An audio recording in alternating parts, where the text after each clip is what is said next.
Se define sepsis al conjunto de anormalidades fisiológicas, patológicas y bioquímicas que son secundarias a una infección y que llevan a la disfunción orgánica potencialmente mortal. Esta respuesta sistémica está desregulada en el huésped y esta evidencia de cambios se observa a nivel clínico, bioquímico y pueden ser detectados por una escala de puntuación llamada SOFA, que evalúa la falla orgánica secuencial, con un incremento agudo de 2 o más puntos, y en este caso vamos a hablar de sepsis. Se estima que la mortalidad de sepsis ha descendido en los últimos años, sin embargo sus cifras persisten altas y continúa siendo una causa muy frecuente de mortalidad. La sepsis puede afectar cada año a 30 millones de personas y un número de mortalidad de 6 millones. 3 millones de recién nacidos con una mortalidad de 500.000 o 1.2 millones de niños, y es una de cada 10 causas de muerte materna. Por lo que podemos decir que la sepsis tiene un gran impacto a nivel poblacional, mundial y a nivel, obviamente, en mortalidad, y paralelamente es una enfermedad que sufren más los países subdesarrollados o en vías de desarrollo que los desarrollados. En países desarrollados, como lo es Estados Unidos, es la primera causa de muerte y es la primera causa de readmisión intrahospitalaria. Aumenta 1.5% su incidencia cada año. En materia de costos, sabemos que puede ser hasta más de 24 billones de costos anuales y hay un 19% de aumento del gasto entre los últimos años, 2011 y 2019. Además, constituye una altísima tasa de uso de antibióticos con la administración de los mismos, y la utilización de los mismos son muy importantes dado que disminuyen un 7.6% la mortalidad por sepsis. En esta placa lo que podemos observar es la incidencia proyectada de sepsis en Estados Unidos entre el periodo 2001 y 2050. Y lo que se puede observar entonces es el aumento de los casos de sepsis en función del tiempo, y que esto va a duplicar el aumento de la población en general. Por lo cual tenemos que tener en cuenta que esta es una enfermedad que tiene una altísima incidencia y que a lo largo de los años vamos a tener que ocuparnos. En esta placa vamos a observar los factores de riesgo asociados a la sepsis. En este caso, los extremos de la vida, menores de 2 años o mayores de 2,55, los mismos por alteración del sistema inmunológico. Enfermedades crónicas como cáncer, diabetes, EPOC, cirrosis, obstrucción biliar, fibrosis quística o enfermedades renales. Alteraciones de la inmunidad, ya sea por trasplantes, transfusiones o algún tipo de quimioterapia o radioterapia o inmunosupresión mediada por drogas. Alteración y ruptura de las barreras naturales, luego de un trauma, cirugía, cateterización, intubación o quemaduras. Infecciones crónicas como lo son el HIV o infecciones del tracto urinario, neumonías, heridas dérmicas no cicatrizantes o una alteración con alteración de la nutrición, en este caso desnutrición proteico-calórica. Son todos factores de riesgo que van a llevar a los individuos a que tengan mayor predisposición a tener sepsis. Dentro de las etiologías de la sepsis podemos describir dos grandes vertientes. El 80% de las mismas son episodios comunitarios, mientras que el restante forman parte de infecciones asociadas al cuidado de la salud. Con respecto a los sitios de infección más comunes que se pueden desencadenar como origen de la sepsis, pensamos en neumonías en un 64%, infecciones abdominales en un 20% de los casos, infecciones del tracto urinario en un 25% e infecciones de piel en un 11% de los mismos. La sepsis se puede originar desde cualquier tipo de microorganismo. Por lo tanto, la gama de presentaciones del síndrome puede ser muy amplia y variar considerablemente según las regiones geográficas. Entre los pacientes con sepsis se ha reportado una prevalencia casi igual de infecciones bacterianas, ya sea por cocos gram positivos o por bacterias gram negativas, aunque aquellas que son producidas por bacterias gram positivas serían más frecuentes. En particular, las bacterias más frecuentes son Staphylococcus aureus como gram positivos, dentro de los bacilos gram negativos no fermentadores, Pseudomonas aeruginosa, y dentro de los bacilos gram negativos enterobacterias serían las Escherichia coli. Como se describió anteriormente, la sepsis es una respuesta sistémica desregulada que va a ser en respuesta a una infección. Y esto va a llevar a observar cambios clínicos y bioquímicos que van a ser detectados por un esquema de puntuación. Esta puntuación se llama evaluación secuencial de falla de órgano o puntuación SOFA. La misma habla de una infección y con 2 o más puntos de este sistema de puntuación hablamos de sepsis. El sistema de puntuación SOFA evalúa distintos sistemas y órganos que fallan en la sepsis, en el cual están incluidos el sistema respiratorio, el sistema de la coagulación, la función hepática, el sistema cardiovascular, el sistema nervioso central y la función renal. Recordemos que con 2 o más puntos de SOFA, los pacientes se definen como sépticos. Hablamos de shock séptico cuando tenemos un cuadro de sepsis asociado a la necesidad de una terapia vasopresora para elevar la presión arterial por encima de 65 milímetros de mercurio, o cuando tenemos niveles de lactato por encima de los 2 milimoles por litro a pesar de una adecuada resucitación con fluidos. Por lo cual, estos cuadros de shock séptico conllevan con una altísima mortalidad que en algunas series está descrita como mayor al 40%. Una rápida forma de poder sospechar un cuadro séptico es evaluando el estado mental de los pacientes con una escala de Glasgow menor a 13 o un aumento de la velocidad respiratoria, es decir, una frecuencia respiratoria por encima de 22, o una disminución de la presión sanguínea, en este caso con una disminución de la presión sistólica por debajo de 100 milímetros de mercurio. Entonces, la presentación clínica de la sepsis va a depender del sitio de infección y hay que identificar distintos signos de infección y disfunción de distintos órganos. La patofisiología de la sepsis. La respuesta sistémica de la sepsis es un sistema no lineal, complejo, con múltiples interacciones entre los distintos sistemas. En este caso, el sistema inmune, el sistema endocrino, el sistema neuronal y el sistema metabólico, y en el cual van a participar también diferentes inductores, sensores y mediadores, tanto pro como antiinflamatorios.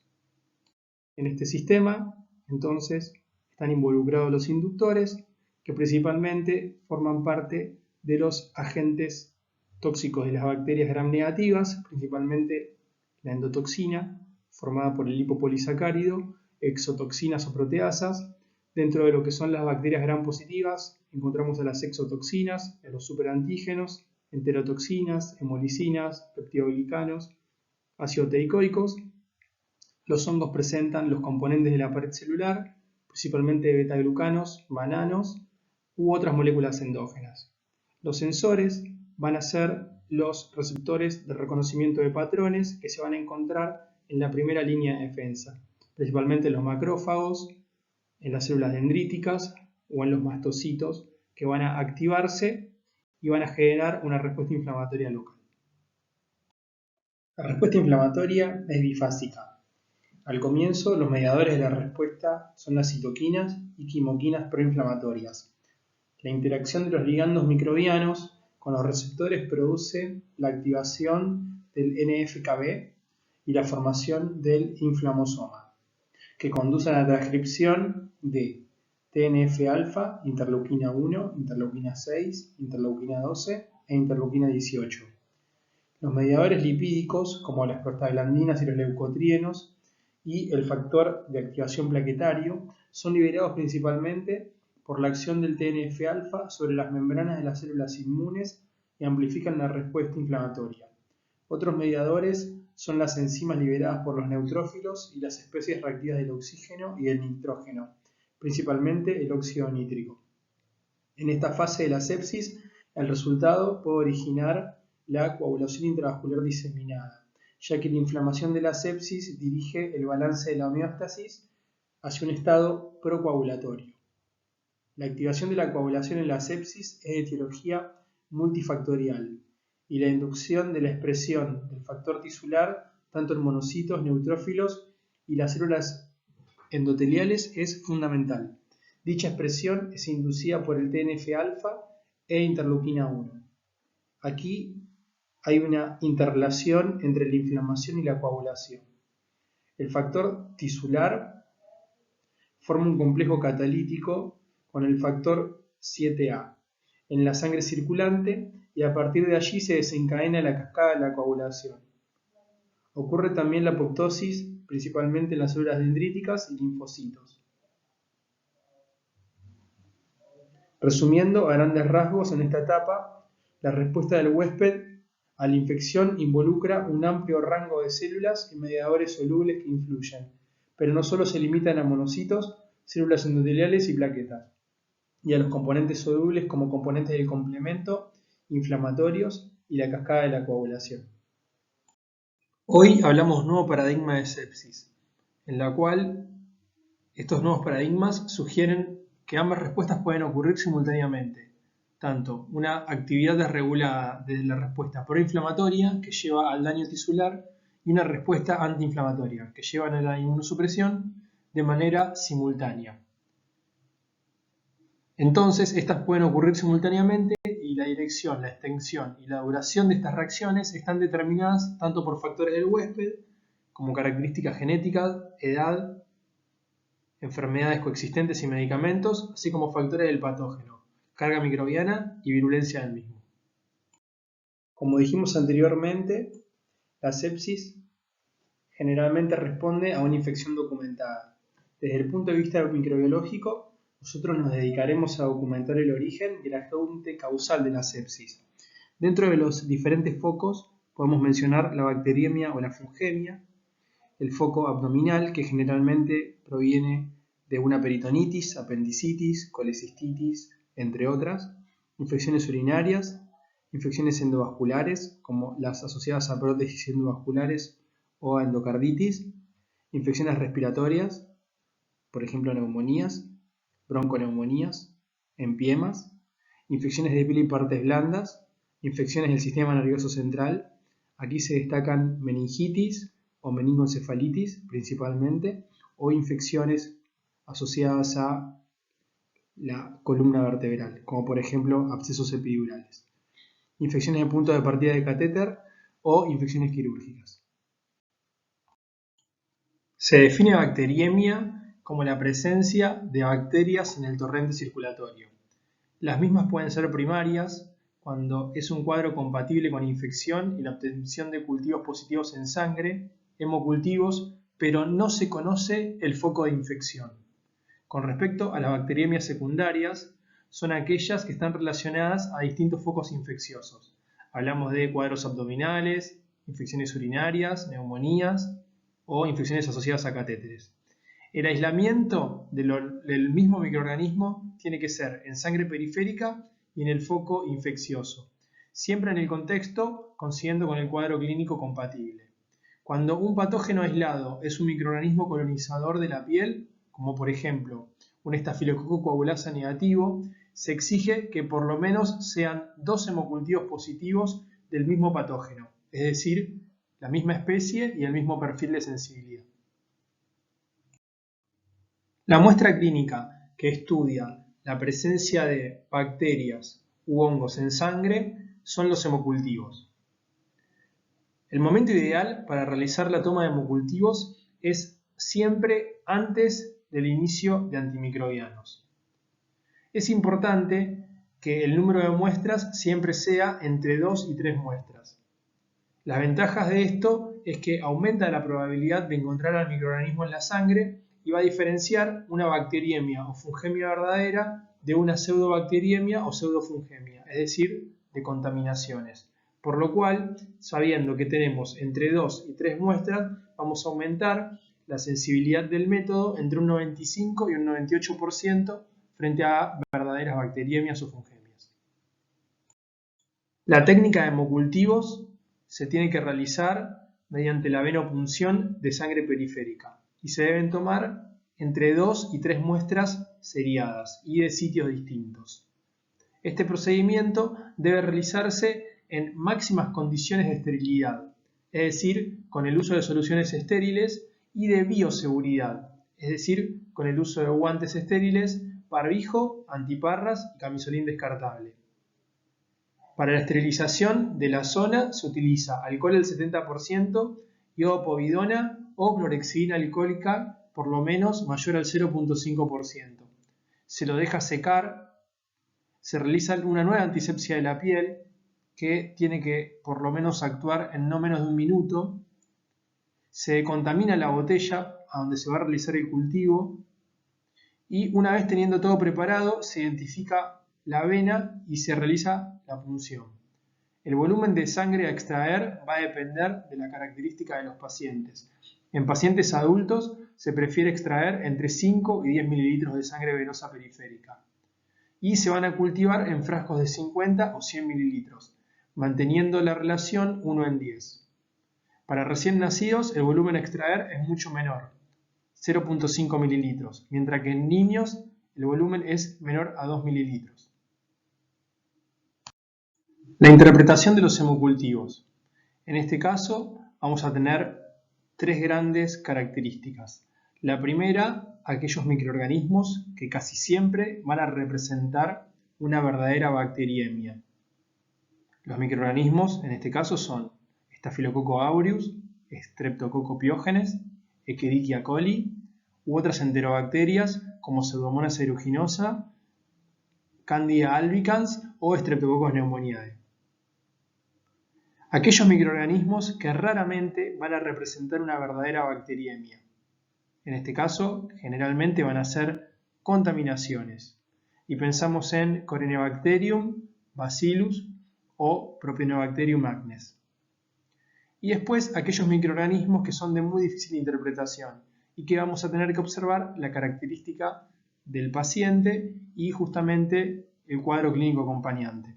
Hablamos de Streptococcus viridans, Enterococcus o Staphylococcus coagulasa negativos, que pueden representar bacteriemias transitorias, contaminaciones o bacteriemias verdaderas, de acuerdo a si hay algún componente comprometido, como por ejemplo una endocarditis.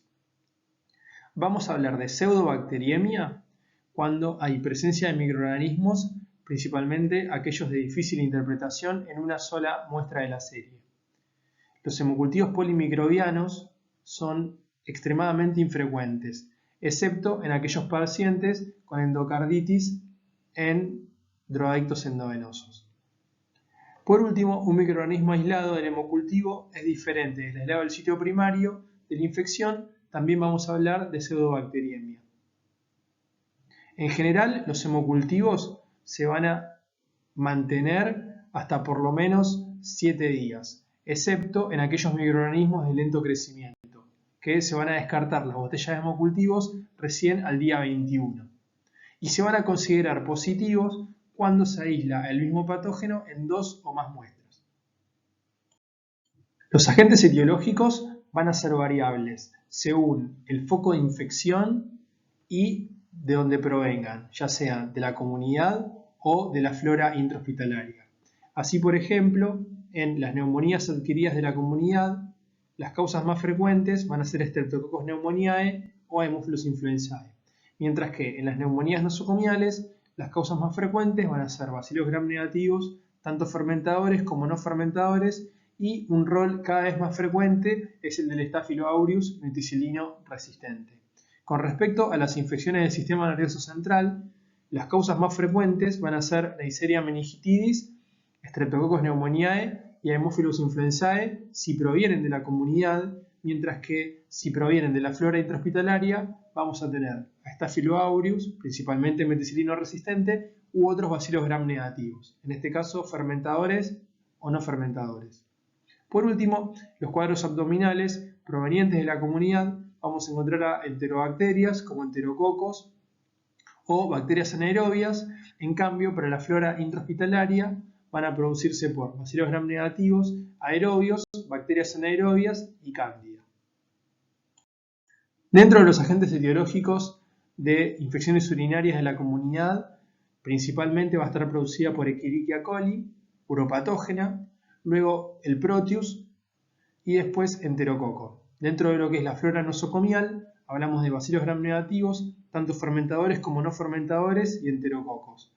Dentro de lo que es el catéter endovascular, para lo que es la flora de la comunidad, hablamos de estafilococos meticilinos sensibles, estreptococos o enterococos, mientras que para la flora nosocomial hablamos de estafilococos meticilinos resistentes o coagulasa negativos meticilinos resistentes, enterococo banco R, bacilos gram negativos, fermentadores, no fermentadores y especies distintas de cándida. Con respecto a lo que es la infección de piel y partes blandas adquirida de la comunidad, hablamos de Staphylo aureus, meticilino sensible, Streptococcus pyogenes o Clostridiums, mientras que para la flora nosocomial hablamos de Staphylo aureus meticilino resistente, bacilos gram negativos, tanto aerobios como fermentadores como no fermentadores. Hay que darle un rol de importancia para las infecciones de piel y partes blandas al Staphylo aureus meticilino resistente de la comunidad, que lo observamos de manera más frecuente en los distintos tipos de infecciones de piel.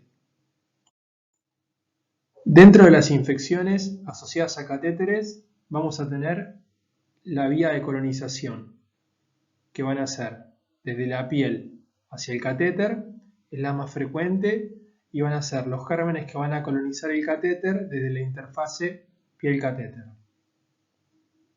La segunda descripta es desde la sangre al catéter y generalmente se produce por una bacteriemia continua y por una diseminación hematógena de un foco distante hacia el catéter. La tercera es de la infusión hacia el catéter. Es muy poco frecuente. Mientras que una cuarta es desde la mano del personal hacia el catéter. Es la manipulación sin técnica adecuada de asepsia de las manos del personal de la salud.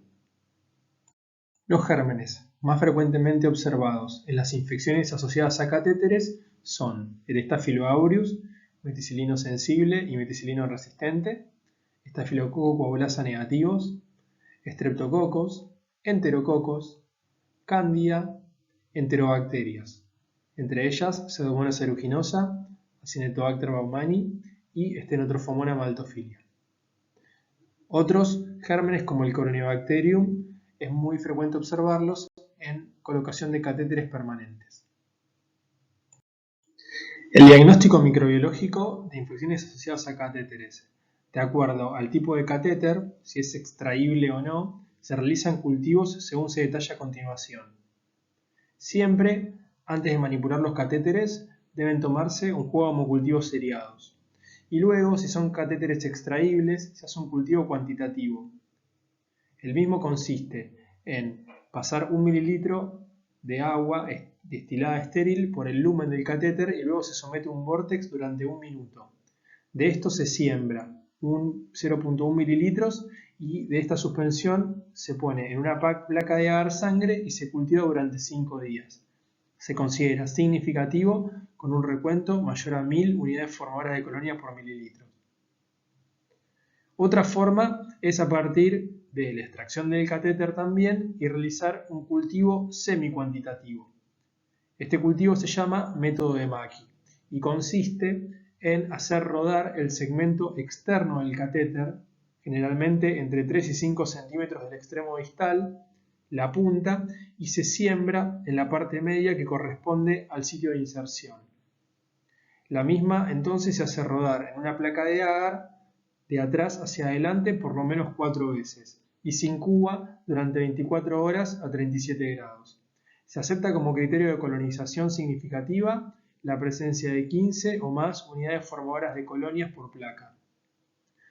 Solo se recupera a los microorganismos de la superficie externa del catéter, por lo que su máxima utilidad es en catéteres de corta duración, por lo menos de 10 días de permanencia, y cuando predomina la colonización a través de la piel del sitio de inserción y la migración posterior al extremo distal de la superficie externa del catéter.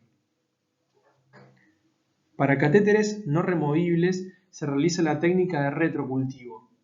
La misma consiste en tomar una muestra de sangre periférica heparinizada a través del catéter.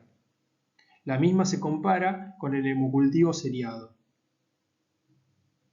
Ante la presencia de 5 veces más de recuento de colonias entre el retrocultivo, es decir, la sangre transcatéter y el hemocultivo periférico, se lo puede vincular a infección asociada a catéter. La otra forma es a partir de algo que se llama tiempo diferencial de positividad, que es, por lo menos, se anteceda 120 minutos el cultivo de la sangre extraída del retrocultivo, mientras que el cultivo de sangre periférica tarda 120 minutos más en positivizarse, pero la única condición, como en todo lo que vimos anteriormente, es que el germen tiene que coincidir, el del cultivo con el del sitio de infección. Para esto entonces hablamos del cultivo de la punta de catéter o el cultivo del retrocultivo. Tiene que ser el mismo germen con la misma especie y el mismo perfil de sensibilidad a antibióticos que los obtenidos del hemocultivo periférico. ¿Cómo interpretamos una infección asociada a catéteres? Tenemos tres grandes diferencias. Una colonización del catéter, cuando hay un desarrollo significativo de un potencial patógeno, pero no hay clínica acompañante. Una infección del sitio de salida, en el cual hay un desarrollo significativo del potencial patógeno del sitio de inserción, y esto puede estar acompañado o no de síntomas locales, es decir, eritema, induración, exudado, pero la característica es que no tiene que tener bacteriemia o fungemia acompañante. Entonces no podemos hablar de bacteriemia o fungemia asociada al catéter. Distinto es la tercera, que es la infección sistémica, en la cual sí tenemos bacteriemia o fungemia acompañante que está relacionada con el catéter, es decir, obtenida a través de la punta de catéter o a partir del retrocultivo. Tiene que coincidir el germen, el género, la especie y el perfil de sensibilidad. Las infecciones de sitio quirúrgico o de herida quirúrgica van a estar relacionadas a una infección que ocurre dentro de los 30 días del acto quirúrgico o hasta un año posterior al acto quirúrgico si está involucrada la colocación de una prótesis. Y de acuerdo a su grado de profundidad se van a diferenciar en incisionales superficiales o incisionales profundas o compromisos de órgano-espacio.